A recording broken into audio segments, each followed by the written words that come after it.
In the late summer of 55 BC, two Roman legions dropped anchor off the coast of Kent in Britain, preparing to invade an island that many in the Senate believed was only a myth. Julius Caesar had brought roughly 10,000 regular troops to the edge of the known world, intending to secure a political triumph that no Roman field commander had ever claimed. But instead of executing a disciplined disembarkation, the most formidable heavy infantry of the ancient era simply froze. The Roman war machine was engineered for solid ground, built around the rigid structure of the cohort and the stability of the shield wall. Here, faced with the English Channel, that structural advantage collapsed. Weighed down by 40 to 60 pounds of iron chainmail, heavy shields and javelins, the legionaries hesitated, paralyzed by the cold, chest deep tied, and the sheer drop from their deep draft transport ship. On the shore ahead of them, a massive coalition of British chariots and warriors waited to exploit this exact vulnerability, ready to hurl javelins the moment the Romans hit the water. Caesar faced an immediate military paradox. He possessed the superior fighting force, yet deep water, heavy armor, and a highly mobile enemy had trapped his legions before a single sword was drawn. If the troops did not advance, the expedition would end in a catastrophic failure that would destroy his political standing in Rome. The situation required a profound break from standard military doctrine, relying instead on the manipulation of military shame to force the soldiers into the wave. Welcome back to World Chronicles. In this episode, we analyze the tactical nightmare of ancient amphibious warfare, the catastrophic failure of Roman logistics, and the single psychological trigger initiated by one standard-bearer that saved the entire campaign from total humiliation. To conquer this new world, the Roman war machine first had to survive the exact environment it was never built to fight in. To understand why, Julius Caesar risked 10,000 regular troops on an amphibious assault at the absolute edge of the known world, one must look not at strict military necessity, but at the structural politics of the late Roman Republic. By the summer of 55 BC, his brutal, multi-year pacification of Gaul was nearing its final stage. Yet, resistance persisted, often sustained by a steady flow of reinforcements and sanctuary originating from across the English Channel. The Celtic tribes of Britain shared deep cultural and economic ties with their Gallic cousins. For the Roman supreme commander, this cross-channel alliance represented a strategic vulnerability. As long as Britain remained an untouched haven, Gaul could never be fully secured. However, military security was only half the equation. To the Roman mindset of the 1st century BC, Britain was not merely a foreign landmass, it was an enigma. It sat beyond the ocean, a vast body of water that the Romans believed encircled the mortal world. Rumors spoke of a mist-shrouded island rich in tin, silver, and pearls, inhabited by fierce charioteers. Crossing this barrier was viewed as stepping outside the boundaries of human geography. This psychological threshold provided exactly the political leverage Caesar required.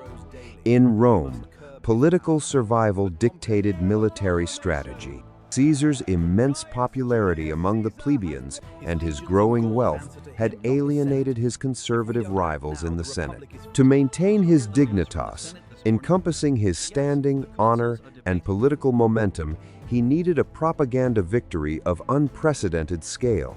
Conquering Gallic tribes had become routine news in the capital.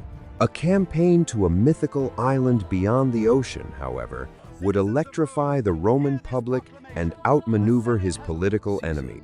It was a calculated gamble to generate headlines that no other field commander could match. The decision to invade was therefore driven as much by the factional warfare within the Republic as it was by the tactical realities on the ground. Driven by this political fuse, the expedition was assembled with alarming speed late in the campaigning season. Caesar ordered merchants and traders to provide information on British ports, tides, and defensive capabilities, but they yielded almost nothing of value. The Roman war machine was stepping into a void, relying on its standard infantry doctrine to overcome an environment it did not understand.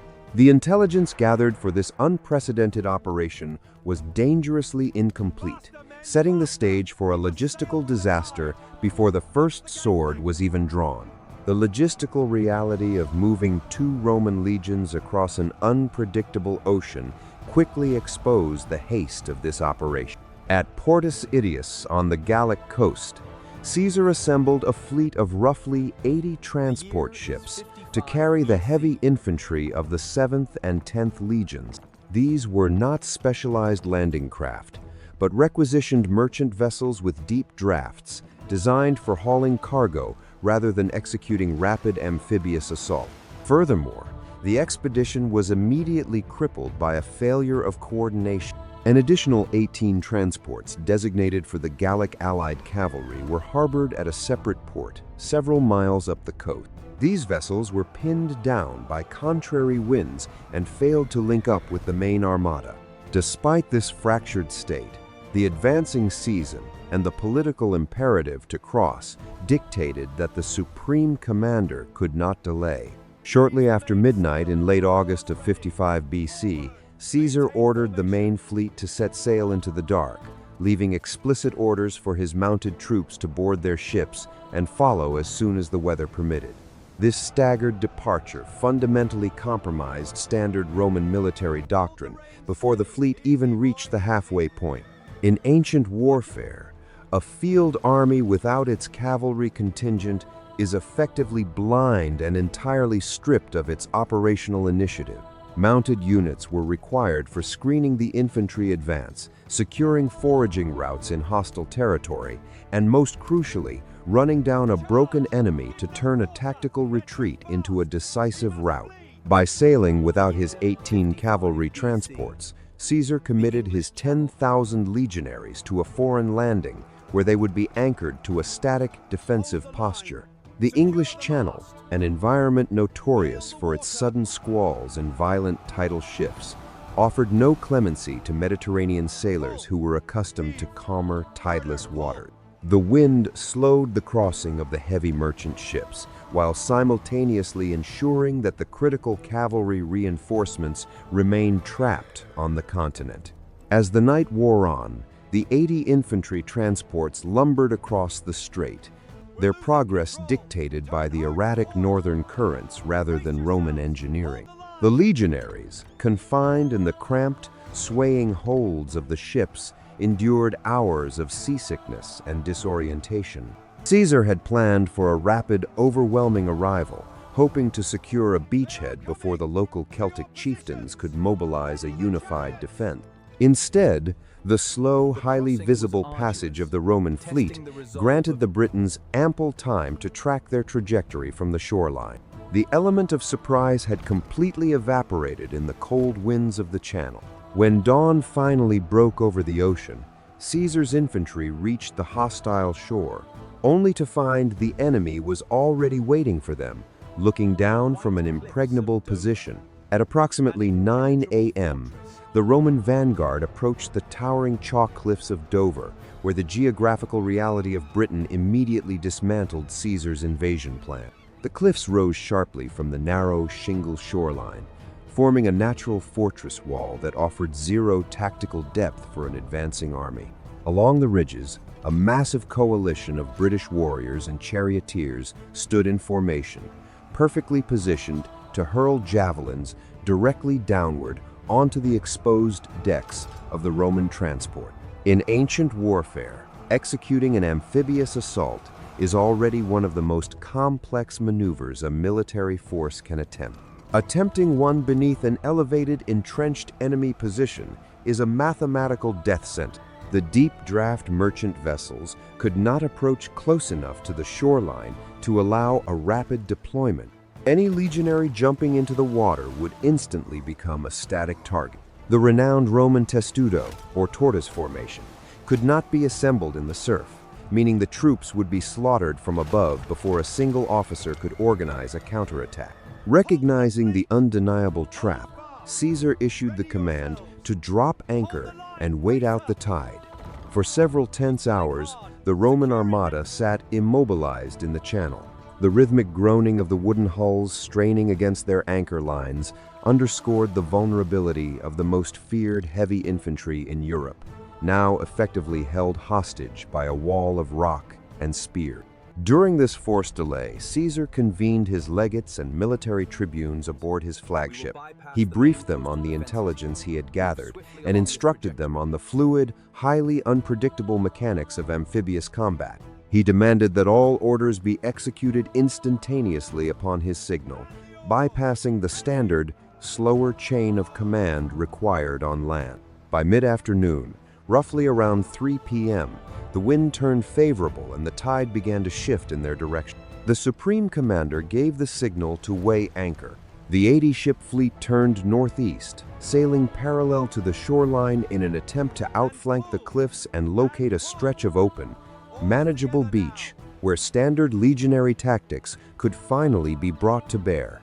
However, the Britons were intimately familiar with the topography of their own coastline and immediately anticipated the Roman maneuver.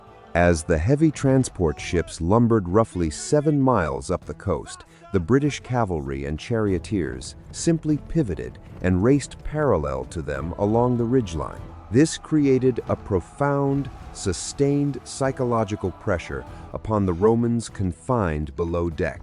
The highly mobile Celtic forces shadowed their every move, utilizing their war chariots to effortlessly match the speed of the drifting fleet. The Roman attempt at evasion failed entirely, neutralizing any hope of securing an uncontested landing zone. When Caesar finally ushered the fleet to turn inward toward a flat, open shingle beach, likely near the modern towns of Walmer or Deal, the Celtic vanguard was already massing on the sand, their chariots carving defensive lines into the shoreline. Caesar had finally found his open beach, but the geography of the shoreline hid a lethal disadvantage that the Supreme Commander had entirely failed to anticipate.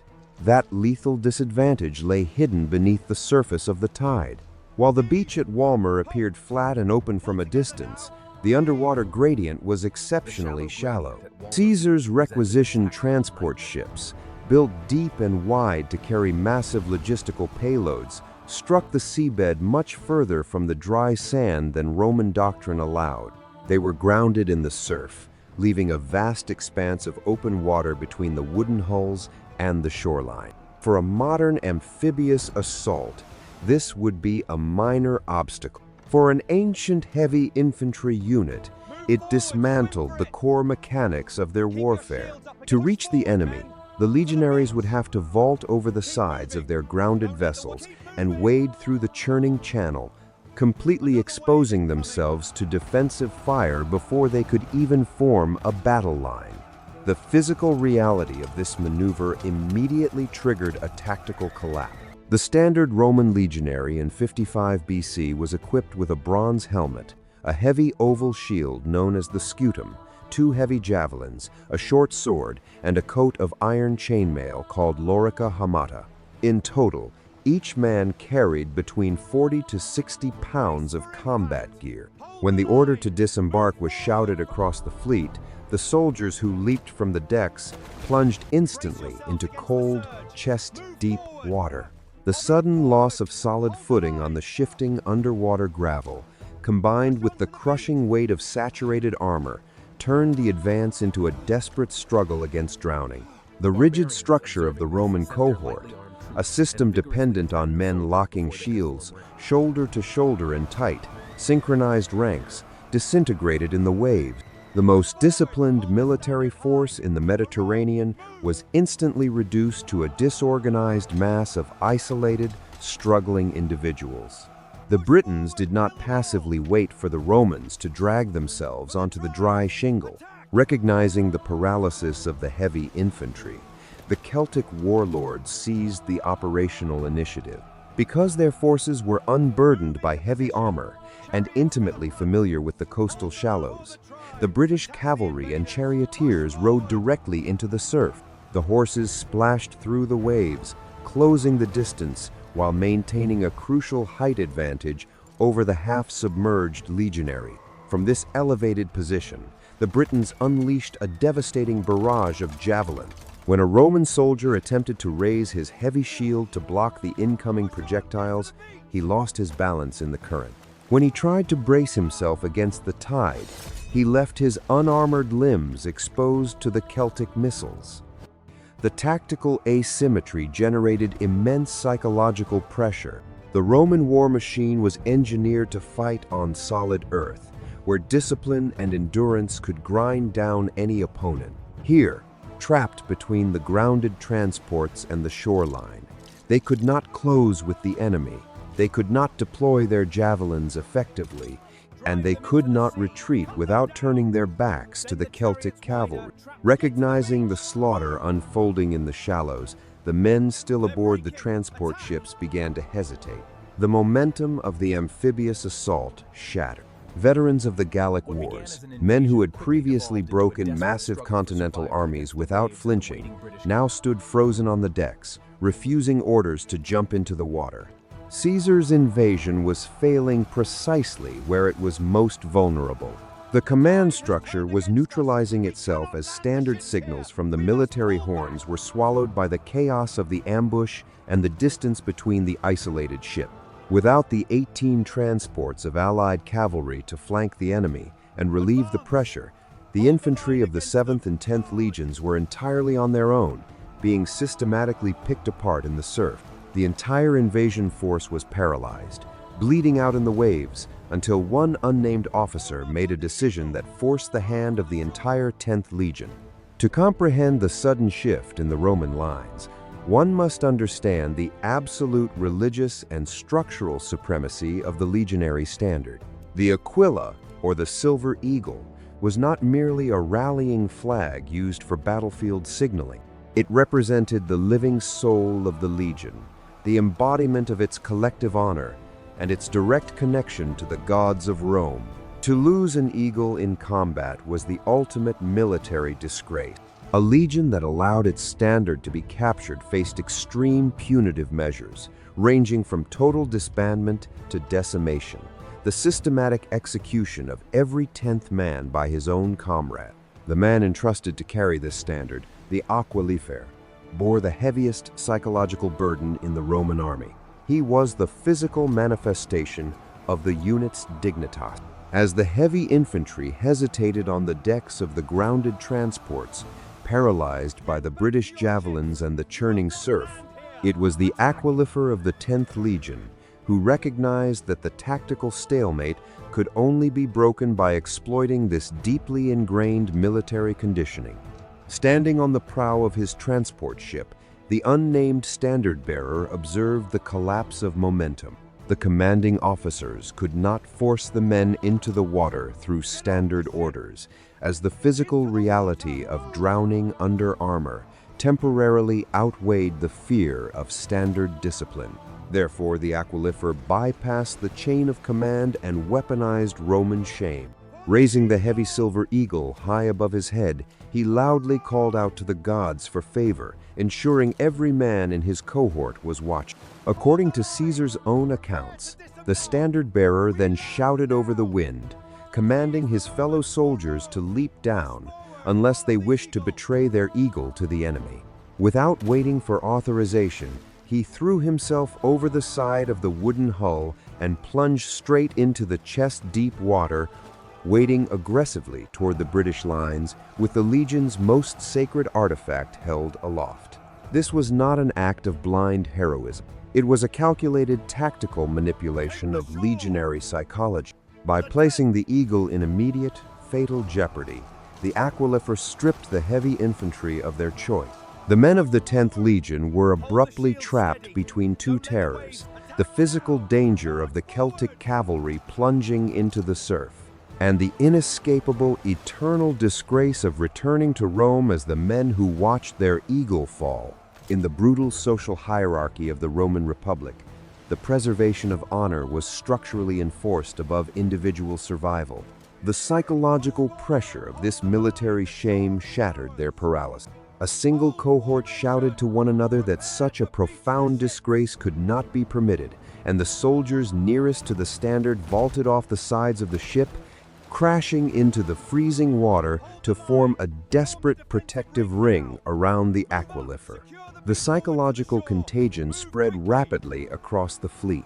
Witnessing the men of the 10th Legion launch themselves into the assault, soldiers from adjacent transport ships followed suit, unwilling to let a rival unit bear the entire burden of the vanguard. Hundreds of heavily armored troops threw themselves into the surf, attempting to close the vast distance to the dry shingle beach.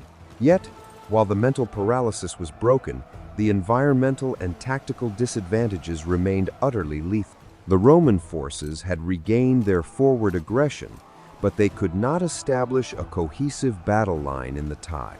The men were finally in the water, but they were still disorganized, drowning under a barrage of javelins, forcing Caesar to deploy a weapon the Britons had never seen before.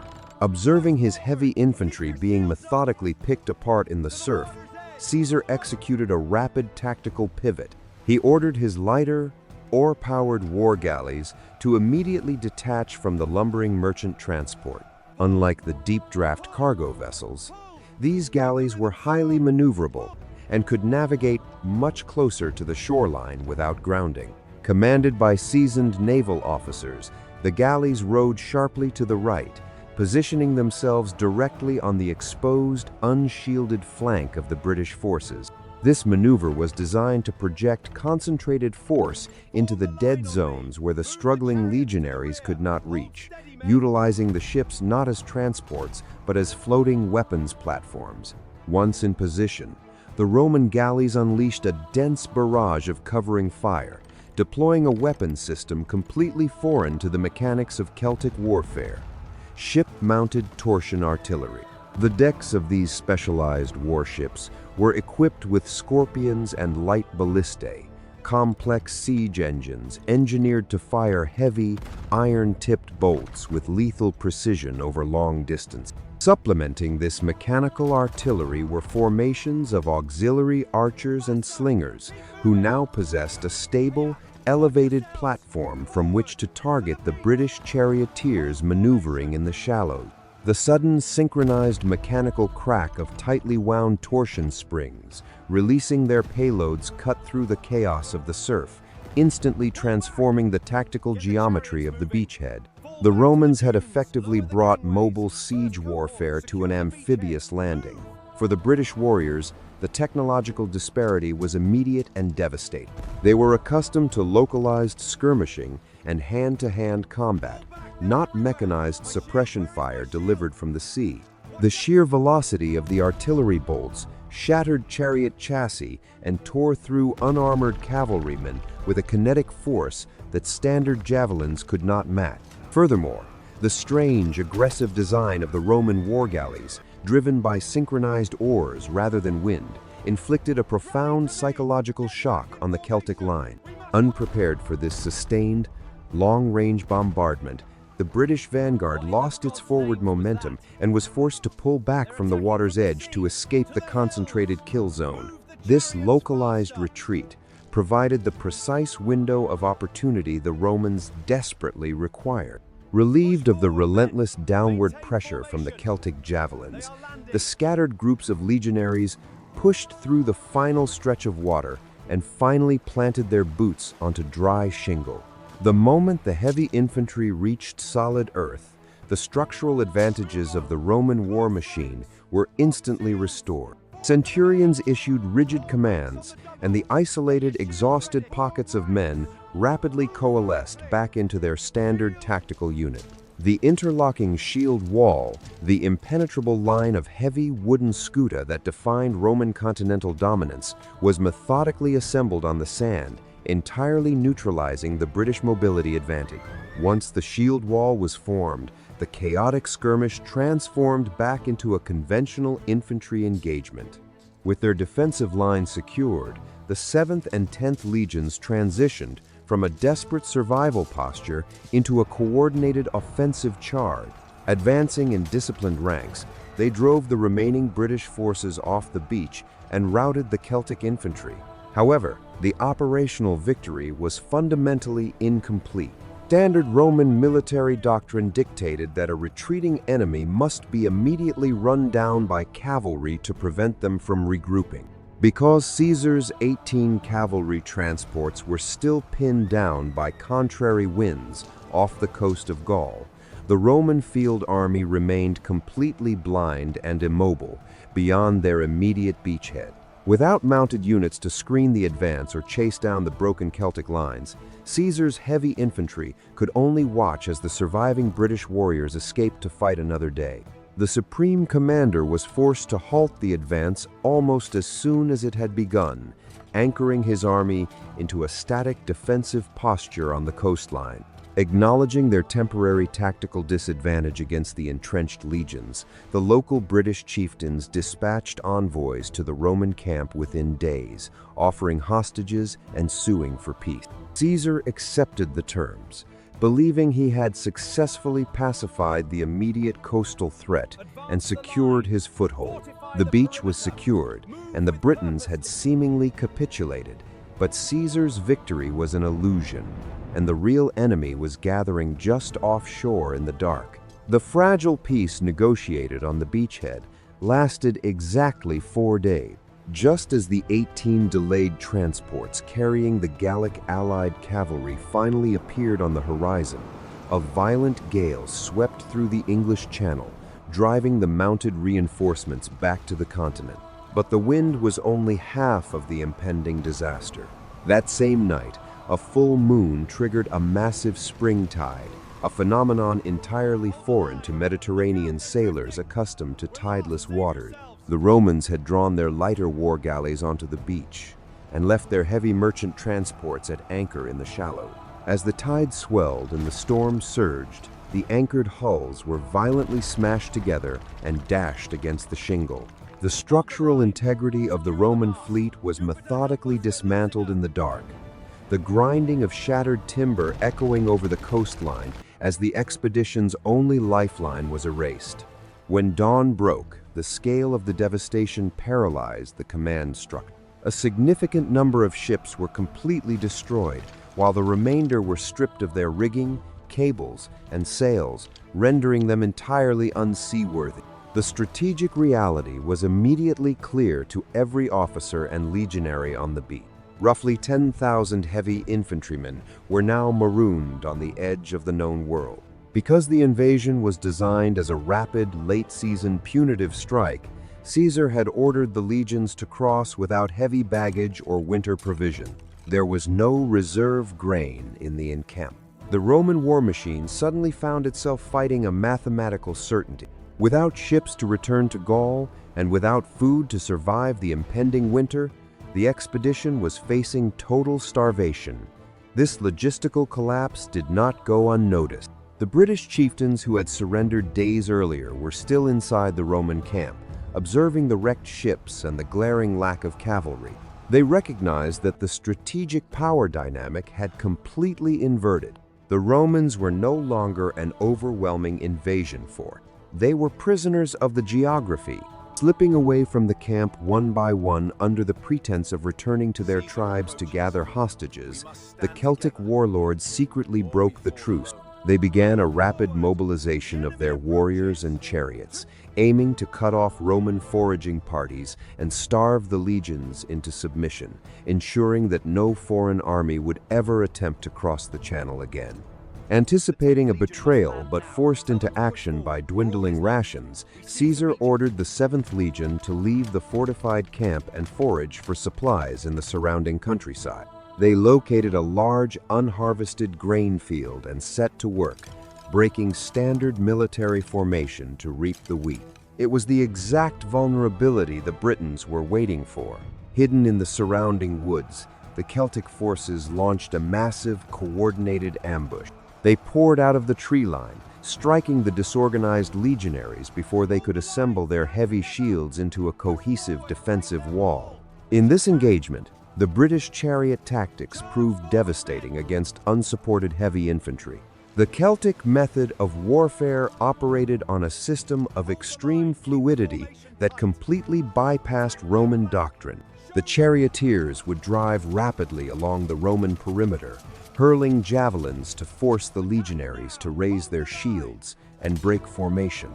Once a gap appeared, the elite warriors would leap from the moving platforms to fight on foot as infantry. Meanwhile, the chariot drivers would retreat just outside the immediate engagement zone, acting as a highly mobile extraction point. If a warrior was outmatched or the Roman line stabilized, he could simply fall back to his chariot and redeploy to a weaker sector. For the men of the 7th Legion, it was a tactical nightmare. Lacking their own cavalry to counter these movements, the Romans were locked in a shrinking perimeter, enveloped by an enemy that hit with the weight of infantry but maneuvered with the speed of cavalry. Back at the coastal encampment, the sentries noticed an unusually large cloud of dust rising from the direction of the grain field. Realizing his men had walked into a trap, Caesar immediately mobilized the cohorts of the 10th Legion that were on guard duty and force-marched them toward the fray. He arrived just as the 7th Legion was on the brink of being entirely overrun by the massed chariot. The sudden appearance of fresh, organized heavy infantry temporarily stunned the Britons, forcing them to halt their assault and pull back. Caesar used this narrow window to stabilize his battered lines and execute a slow, disciplined fighting retreat back to the entrenchments of the beachhead. But the situation within the camp was now critical. Surrounded, starving, and with winter approaching, Caesar had to find a way to patch his broken ships and escape before his legions became permanent ghosts on a foreign shore. Recognizing that his army would not survive the approaching winter without a secure supply of grain, Caesar abandoned any ambition of pushing further inland. Instead, he transitioned his coastal encampment into an emergency shipyard. He ordered his military engineers to systematically dismantle the 12 most severely shattered transport vessels, repurposing their bronze fittings, timber, and rigging to repair the remaining fleet. It was a brutal race against time and the impending autumnal equinox, a seasonal shift that would soon render the English Channel entirely impassable for ancient shipping. Through relentless labor, the legions restored just enough vessels to make the crossing. Packing his exhausted troops into the cramped holds of the surviving ships, Caesar ordered the fleet to set sail under the cover of night, slipping away from the hostile British coast and returning to the relative safety of Gaul. From a strict military perspective, the expedition of 55 BC bordered on a catastrophic operational failure.